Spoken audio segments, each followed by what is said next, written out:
ونصلی علی رسولہ الکریم۔ فحش، گناہ کے کام اور موبائل کو غلط استعمال کرنا، اپنے نظروں کو گندہ کرنا ایک گناہ کبیرہ ہے۔ جو لوگ اس طرح کرتے ہیں، اپنے موبائل کو، لیپ ٹاپ کو فحش طریقے پر اور اس کو غلط استعمال کرتے ہیں اور اپنے نظروں کو گندہ کرتے ہیں، تو یہ کبیرہ گناہ ہے۔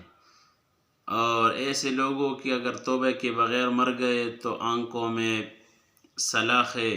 آگ کی سلاخیں ڈالے جائیں گے۔